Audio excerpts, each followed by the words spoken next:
Good morning and welcome. Today we're going to look at these tomato seedlings and some weeds.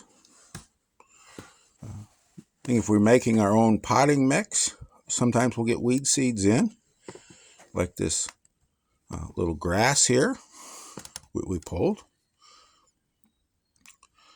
We want to get those out right away, or we can have like this ragweed. And that's a ragweed, looks a lot like a marigold, but that's a ragweed. Right here we have this little lamb's quarter. That's a lamb's quarter. This lamb's quarter, the greens are actually edible, but we don't want it in our tomato seedlings. So we have to be able to identify what their seedling should look like. These guys just popped up towards dark last night, and we can see this is our tomato seedling. He just popped up towards dark last night, and it's earlier this morning. He hasn't greened up yet. He hasn't got his full dose of chlorophyll yet. But that's our little tomato seedling.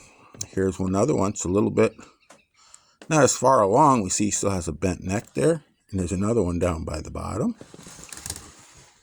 But just coming through the soil. Pretty hard to see right there at the end of my finger. There's another one's. And there's another one. They haven't all germinated yet.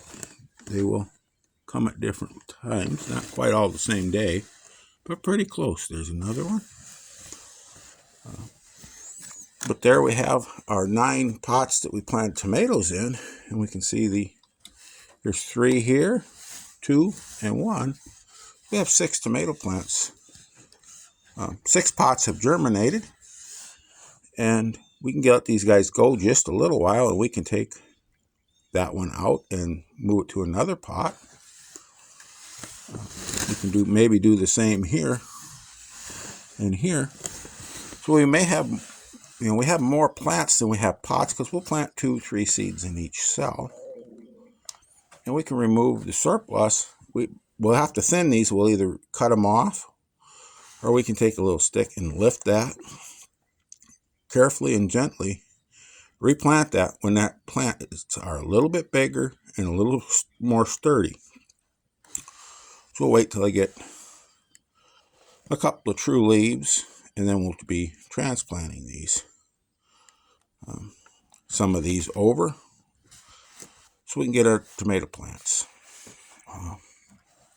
If we have extras, we can move that to a cell that doesn't have one. If the one doesn't come up here, we can move it in there. And anyway, that's just how we can tell our tomato plants from our weeds. We want to get our weeds out, and we want to save our good plants. Have these little transplants growing in a weed-free environment. So y'all go out there, have a wonderful day. Get your hands dirty. Have some fun. And above all, keep growing.